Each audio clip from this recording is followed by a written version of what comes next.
You almost got me and Bradford Bruns today because for some reason Jackson Burkett was not here. And I was sitting there going, I don't know what to do. And Mike Ryder, executive producer, and I want to emphasize executive, nearly administered an executive order saying, Bradford, this is your baby now. And I was all fired up. And you know what? I'm still fired up. Because you were here like 5-6 minutes just waiting.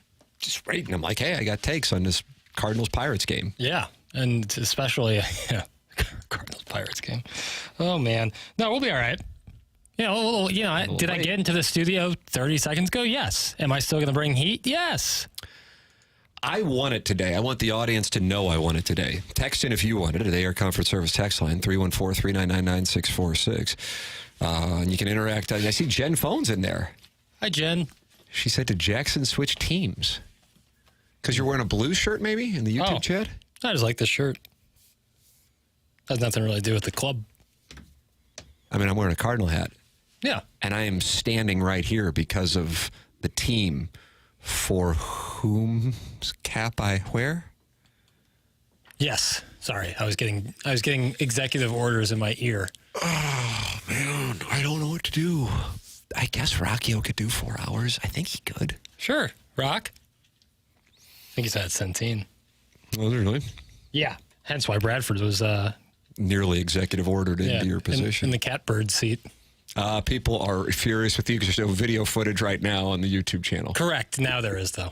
I changed it. MD 2020 says, I need to see Tim. No, so I how agree. did Jen Foam know you switched teams? I don't know. I don't know what she's talking about. I'm on one team, baby. Jen, leave a mic drop. And what is that, the Celtics? No, I'm not a Celtics guy. I like Tatum, but I'm not like a Celtics guy per se. Dan Jansen wants Good Morning Grant in here instead. Fine. Like, does that mean go home? Lovely. No, I'm not. No, never that. I am here to bring the heat. Tim wants it. I want it. You want it. Let's get after it. All right. Well, what do we got today? Someone's calling me. What? If you know who I am, you know I'm on the air for an hour from 10 to 11. Don't call me. Yeah, Jackson's a big star. Cardinals win. Oh, you're not leading with that. No, but I need to get audio up, and so this is what happens when you get into the studio 30 seconds. What are you playing from that? Well, that's not on the Cardinals. Okay, you said Cardinals win, and then you said you need to get the audio up. Not of the Cardinal game, but of the first question I have. Oh, okay. Would you like me to fill? Because I'm gathering that it's not ready based on the silence. I guess we can do it in the next segment. Well, the Cardinals win last night by a score of 10-5. Fun to see Jordan Walker hitting the ball around the old yard. Sonny Gray. Cardinals are 7 back. 200 Ks. Sonny Gray, 200 Ks. Maybe this team can rattle off 10 straight, and then the Braves and Mets can win 3 games in their next 10. And, well, what a Jim Dandy of a playoff we'd have to get into the postseason. Do you think the Cardinals can still do it? 314-399-9646. And even if not, the future looks bright.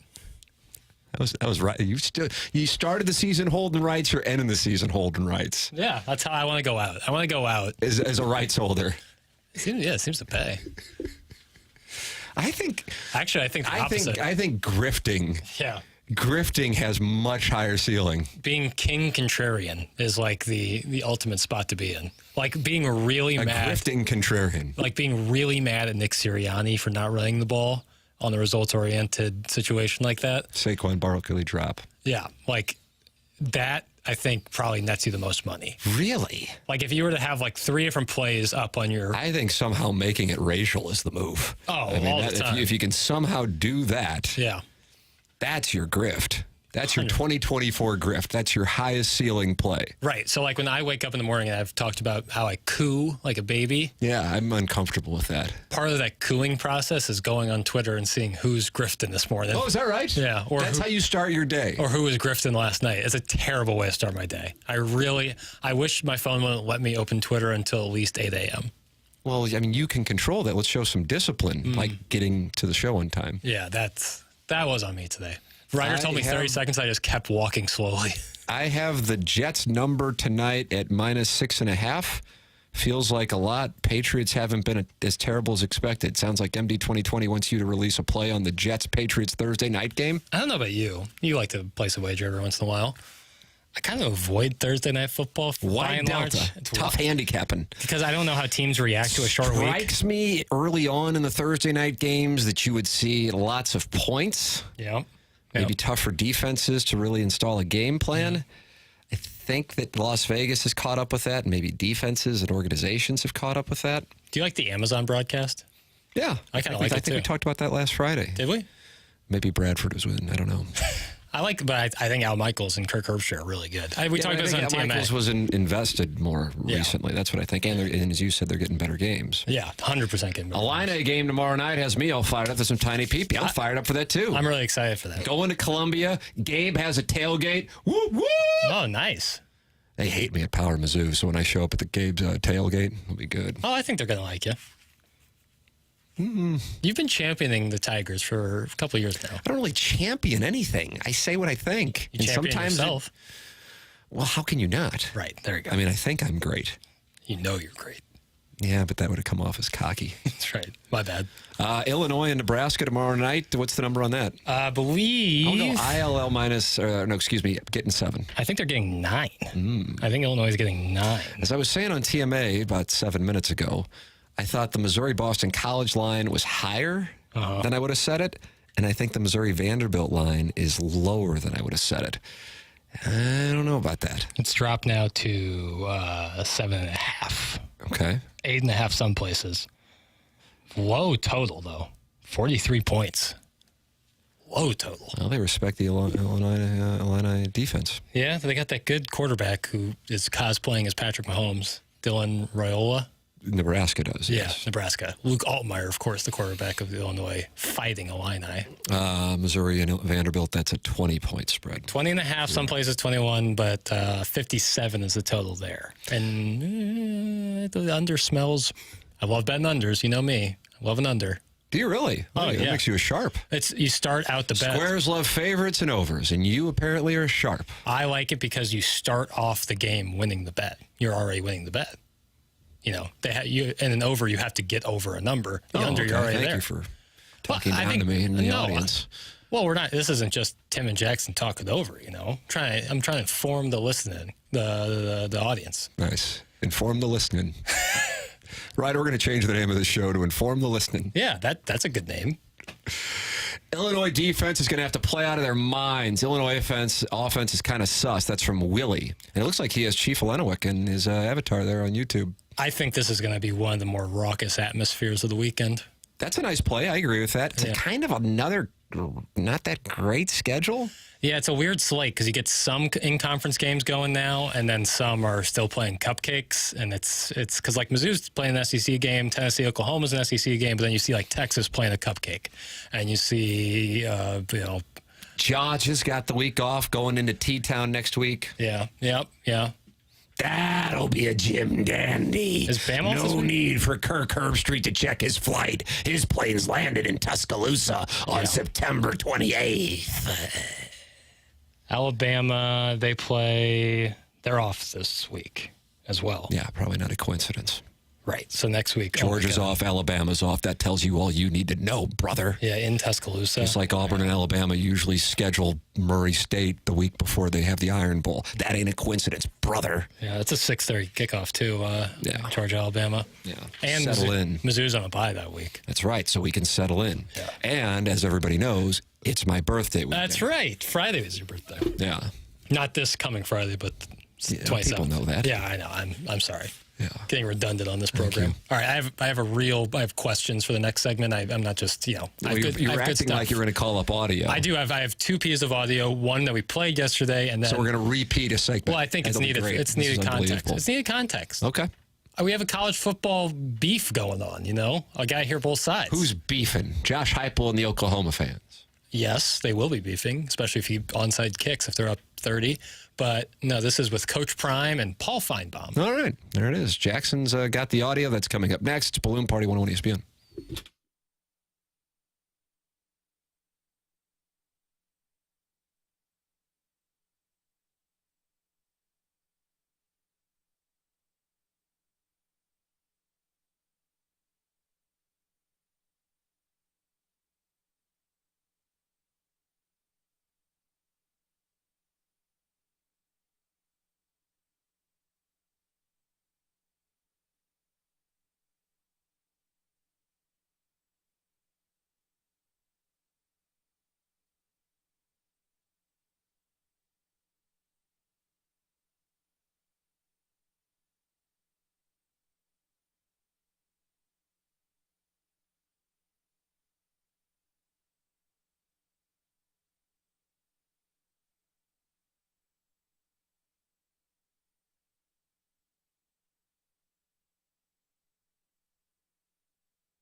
Welcome back. Balloon Party 101 ESPN, driven by Munganess, St. Louis Acura, Munganess, Burkhardt, Alton Toyota.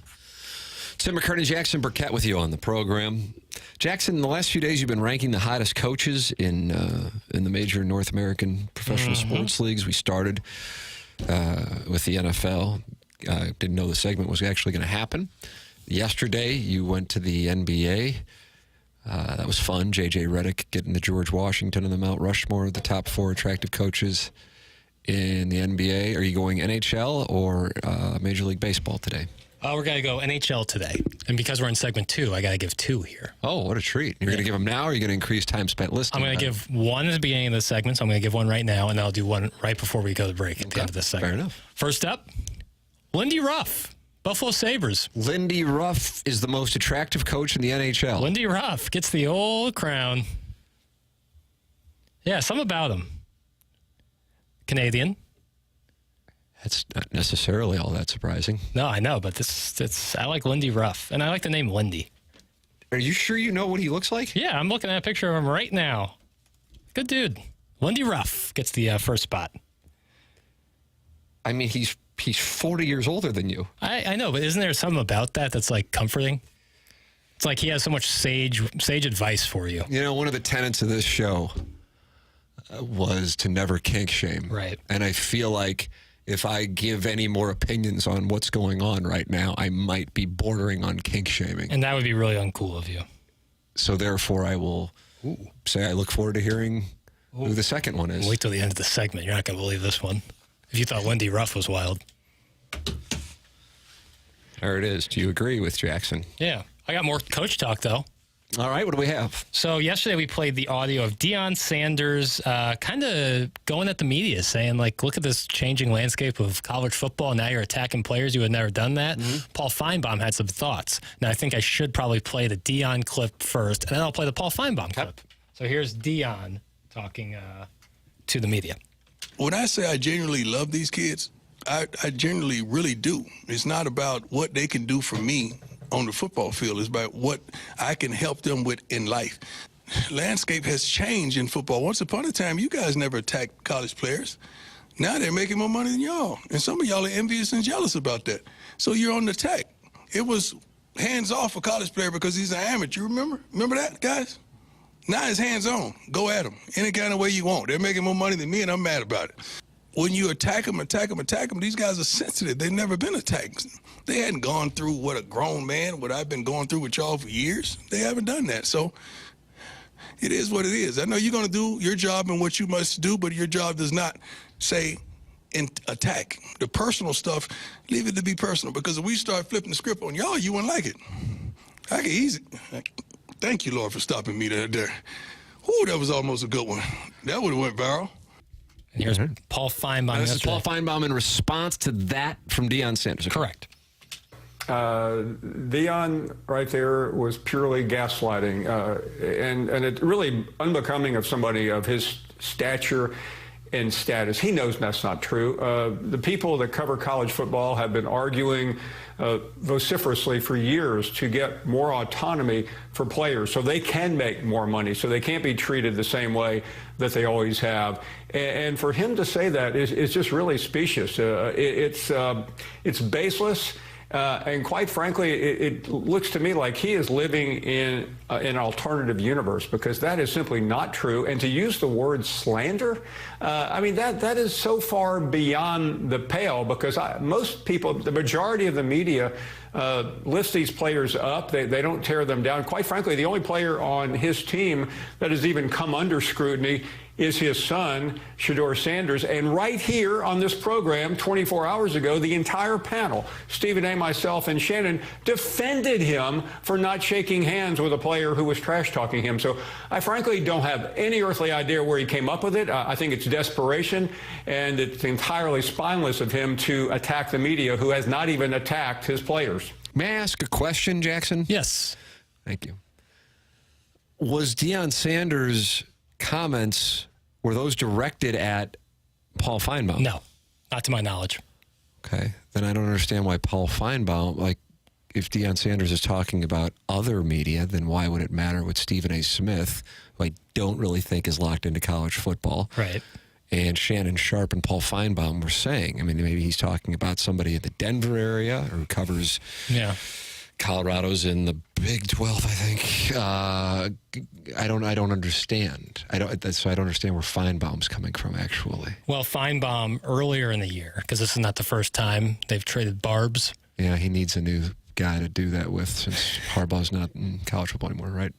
So it's kind of to my question that I have on this. But early in the year, Finebaum was going after him because Deion said he wouldn't answer questions from a certain media member, a certain columnist, and Finebaum found that to be in bad taste. So this is not the first time they traded barbs. My question that I had for you was, does this strike you as a little back and forth all season? Does this feel intentional or genuine?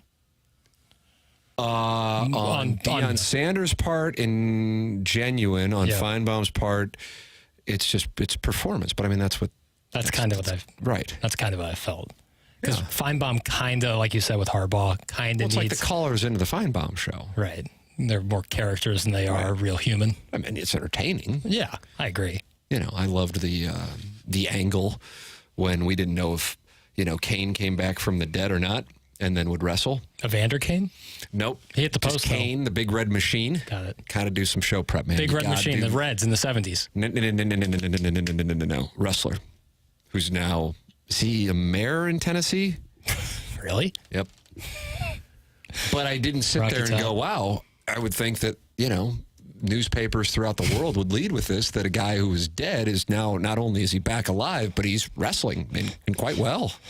I mean, he's competing with The Undertaker. And there's a guy who had never lost in WrestleMania. So, yeah, sure. 2018 mayor of Knox County, Tennessee. Sure. So, I did not necessarily watch that and go, this is big, because a guy who's may have passed on is back and wrestling, and he's going up against a guy who actually puts people in the ground in The Undertaker. And what a coincidence all this is. I thought, this is entertaining. And I take it for what it is, kind of like when Mary Jo from Missouri, quote unquote, calls in the Paul Finebaum show and says Eli Drinkwitz is the next Nick Saban. I don't go, ooh, look, people around the South are starting to really think Eli Drinkwitz is the next Nick Saban. I go, they're entertaining people from 2 to 6 in Birmingham. Right. And then the next caller is really leaning into that Arkansas accent. Like, I don't know what that lady's talking. I don't like when you do dialects. But that's how she did it. That's how she did it. I think it's like a northerner making fun of Southerners. No, that's what I think was going on. Also, Kane, 7 feet tall. And it looks like he's the tallest mayor in America. All right. Yeah. 2018, he was elected mayor of Knox County, Tennessee. 7 feet. I feel like Wemby could be elected in San Antonio. Yeah, why not? I don't think you have to be born in America to be a mayor. But you have to live in St. Louis City to be the mayor of St. Louis City. Yeah, that makes a little more sense. But apparently Kane is from Spain. So clearly. Kane's from Spain. He's born in... Because I got a text here that says Kane grew up in Bowling Green, Missouri, just north of St. Louis. And I remember walking out of the KFNS studios in Webster Groves, and Kane was walking in.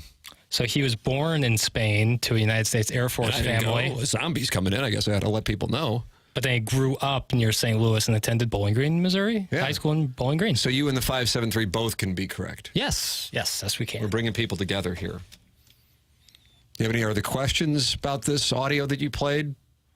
It seems like you're kind of engrossed by the Kane bio. I can't believe this guy is the mayor, but it's good for him. Good on him, I say. No, I think I'm with you. I think it's performance based, and I think I like Deion's statement like that. Like people are now feeling like it's okay to come after players just because they're getting paid.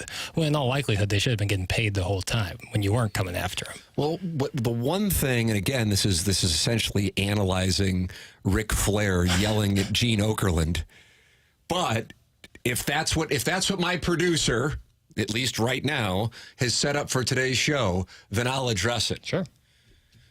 And when Paul Finebaum said, we're paying these players because people wanted them to be held to the same standard, I'm like, that's not why they're getting paid. Right, because they deserve a piece of the pie. That's what it's about. Right. So I felt like that was inserted in there to help bolster the argument. Yeah.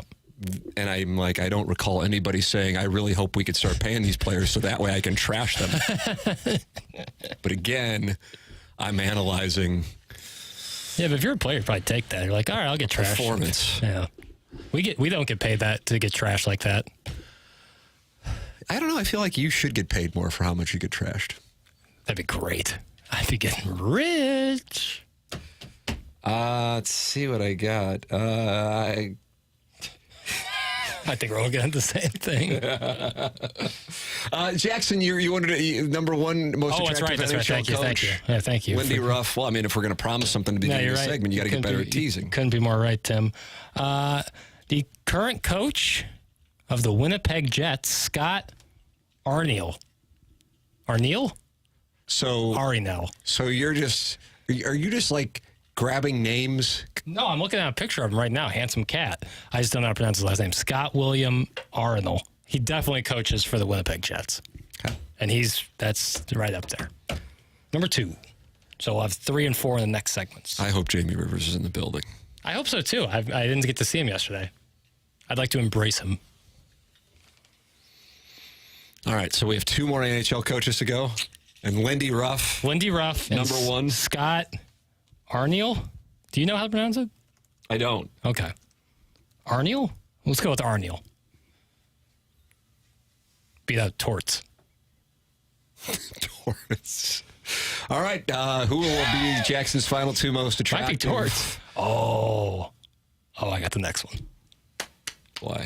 I mean, whoever this is should get a restraining order based on that verbal salivating that just went on when you saw him. Blues fans will remember this guy. It's not who you think I'm thinking you're thinking. Wow. 3D chess. This is 5th level. Yep. I just can't believe you even know anybody. Well, I can read. All right. Jackson's rankings coming up in the second half of the program. This is Balloon Party 101 ESPN.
This is Action Jackson with a Sports Center update driven by Johnny Londoff Chevrolet and Johnny Londoff Autoplex.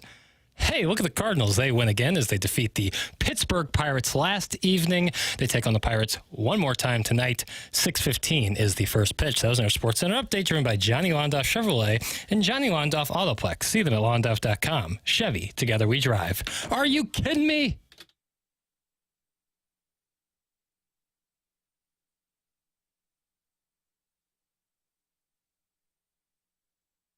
Party 101 ESPN, Tim McKernan, Jackson Burkett with you. 10:35, kind of ahead of the clock today. Yeah, look at us go.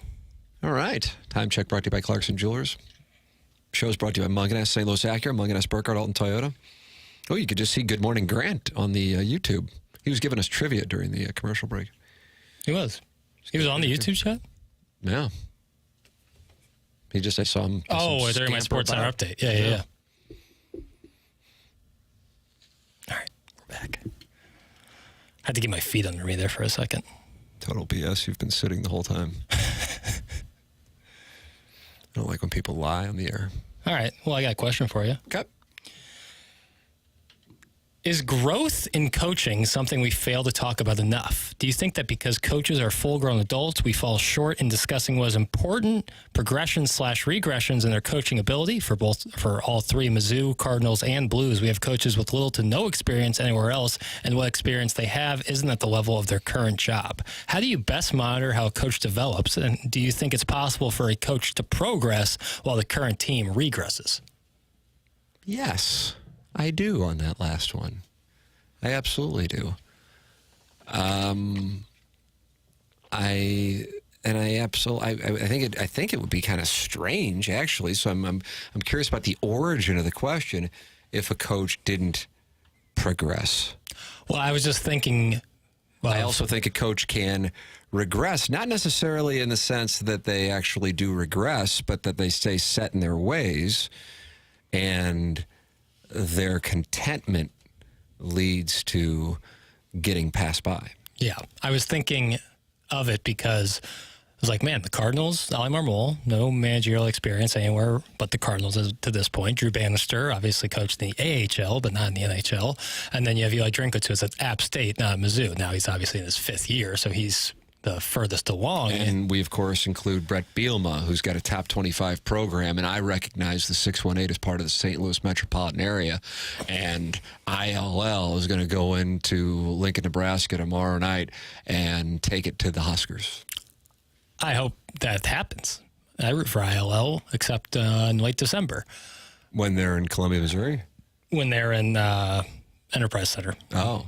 Where the Ice Blues take the ice. I've lost my ability to speak. The Ice Blues take the ice. What did I just hear? I thought this is home of the Blues right here on the one ESPN. Home of the Ice Blues. Ice Blues. Yeah, can we get that promos changed? Writer has left. He has no interest in this. But Bielema coached Arkansas plays before, so I wouldn't include him in that. Madison, Wisconsin. He was in Wisconsin? Are we really doing this morning? I didn't know. You didn't know Brett Bielema coached at Wisconsin? I did not. I knew he coached at Arkansas. I didn't know he coached at Wisconsin.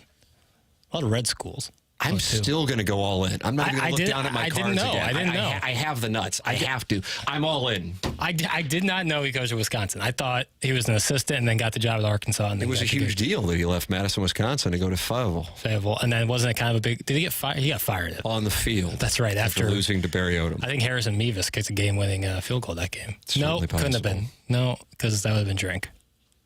All right. Pish posh. But how do you monitor how a coach progresses is really my question. Jackson, why don't you just ask Tim? Do you think Marmol is a jackleg bonehead? John Fitzgerald. So John Fitzgerald, I guess, thinks that that's what you're trying to ask, and you're just using a lot of words. Not at all. I'm trying to figure out how you think a coach progresses. Like, how do you know if a coach is progressing or regressing? Okay. I'll give you. Can I give you a couple? Yes. Local examples. I would love that, and more so independent of the team. You know, like how do you see? Like, I mean, obviously that's a big part of it, but let me take you back to 2001.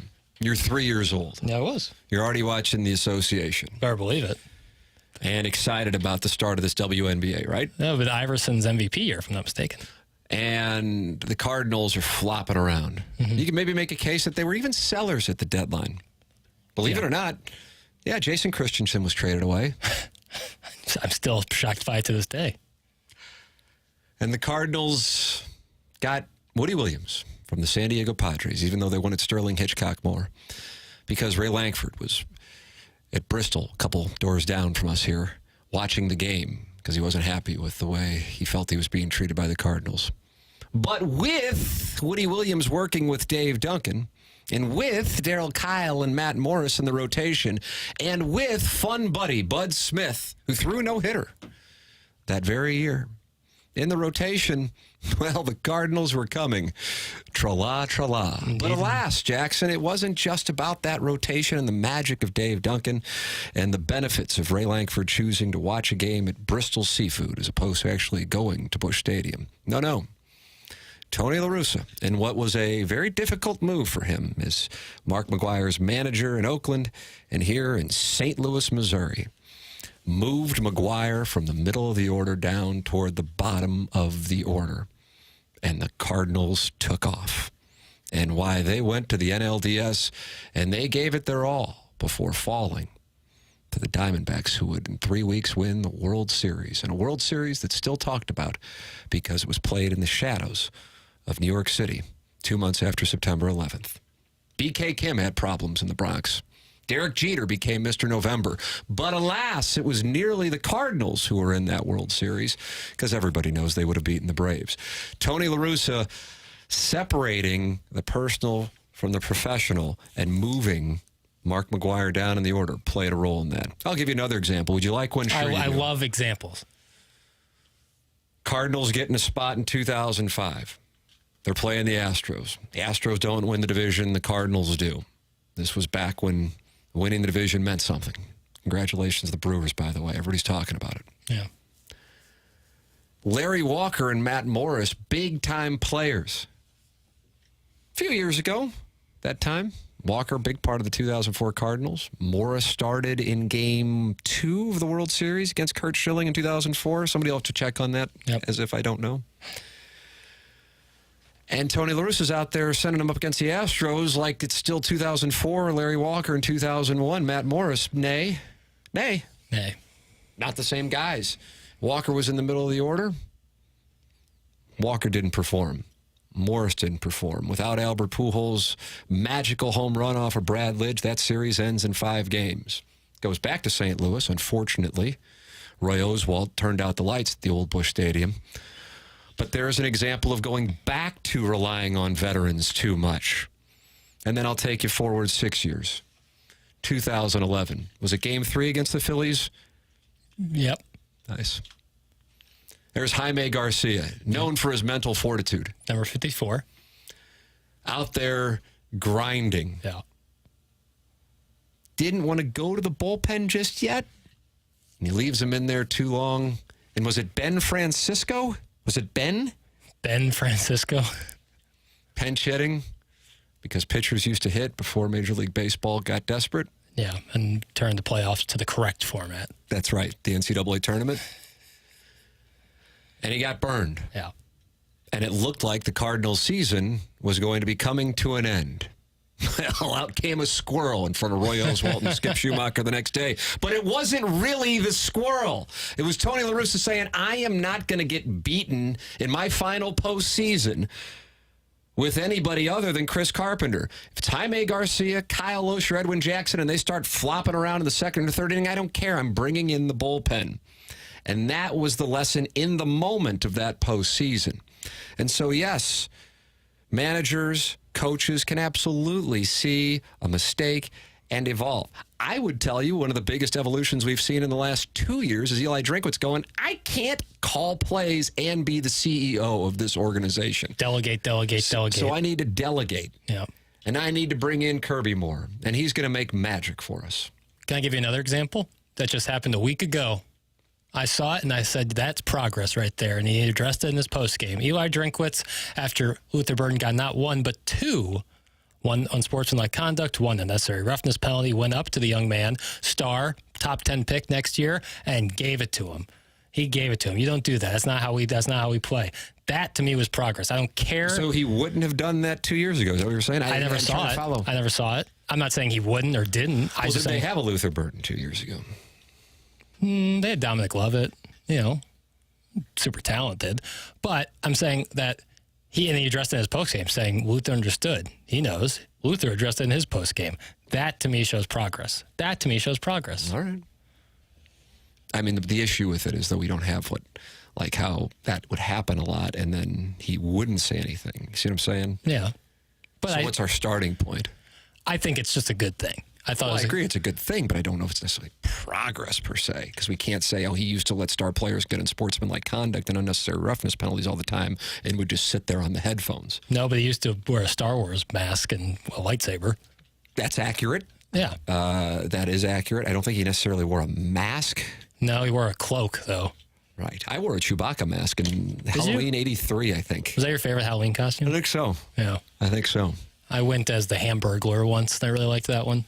Got to bring that back. Got to wear that tomorrow when you announce your hottest Major League managers. Is Halloween on a weekday this year? Because I'll do it on the weekday. I don't do crowdsourcing from producers. I say, hey, you can look it up yourself. You're the date man. You're always like, I know this date. I know that date. Well, I know that Missouri's in Tuscaloosa on October 26th, and therefore I would tell you Halloween unlikely to be on Saturday. Yeah, All Hallows Eve is on Thursday. Nice. 3-day weekend, probably for you.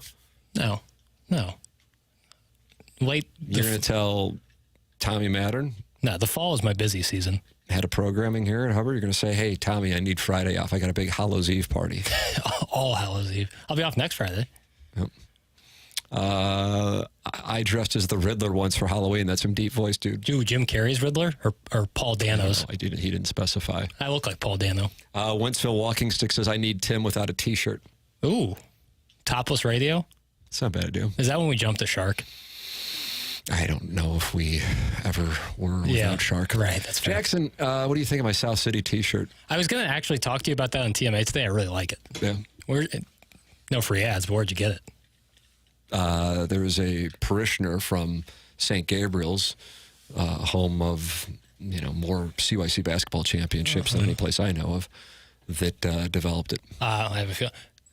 Real quick, just a quick little glossary check. Why do you keep saying real quick? Well, I don't know the parishioner. We're at 10:47. Time check brought to you by Clarkson Jewelers. What's a parishioner? Jeez, that's unbelievable. That's a fair question. A member of the parish. Okay. What's a St. Louisan? Someone who is either living in or from St. Louis. No, they're the best fan in baseball. Thank you. This is Balloon Party 101 ESPN.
Welcome back to Balloon Party 101 ESPN. Tim McKernan, Jackson Burkett with you. Jackson, we have 8 minutes. How are you going to make them count? Well, I got a question. Oh, I also have to give my last two of the NHL coaches. Why don't you give one here? Yep, and then one at the end. Yeah, and that's where I play. You might remember this guy. He was between the pipes in the 2019 Stanley Cup Final. Patrick Waugh. Patrick Waugh is number 3. Wow, how about that? Yeah. Still, And he, of course, coaches. He coaches a club. Which club he coaches? The question you were asking. I love when my bet at the pot is paid off. It's so rewarding. The Isle. And of course, you knew that from memory, which is why you turned to read. I don't know what you're talking about. Jackson, we have 7 minutes left. How are we going to make those count? By talking ball. All right. The mobile quarterback used to be a novelty in football. Few guys who could do it, but the field general still reigns supreme. In your opinion, do you think you need to be a mobile quarterback these days in order to compete? RPOs, running on the move, etc., are all powerful arrows in the quiver, but require a quarterback who's a little lighter on their feet. Do you think QBs like Peyton Manning or Tom Brady could still dominate or be as heralded as they once were? Yes. I think this question is dumb. Tom Brady won a Super Bowl 3 years ago. Thank you. Oh, that took a lot of steam out of me. And just wind, sail. So when you're thinking of when you're thinking just Patrick Mahomes can move, even though he isn't necessarily going to be like running for 90 yards like Jaden Daniels or something. Josh Allen, another prime example. Like the modern quarterback now seems less like, I'm not saying anything like Michael Vick, but I'm saying like you have to at least be able to move in the. I think that's what held Sam Bradford back. Like if he had a little bit of Josh Allen's mobility, I think he could have been a really good quarterback. I just don't know. He just loved the check down. Guy loved to check down. Loved to check down. But when you throw it deep, he was accurate. Nevertheless, we're not going to relitigate that. But like Peyton Manning had absolutely no speed. Like no speed at all. I just don't know if you could be a quarterback like right now. Like if you would get picked in the top 10 if you had no speed. Like once you're out of the pocket, you are a fish out of water. I just don't know. I just don't see it anymore. Like all of the top quarterbacks, like Arch Manning, Peyton Manning's family, his nephew, can move. He's got quick feet, blue feet even. Blue feet. Are you making reference to Dick Vermeil's comments in Macomb, Illinois in 1998? He's got blue. March you were 3 months old. I've heard Doug Vaughn say it. Yeah. And he's my North Star of football knowledge.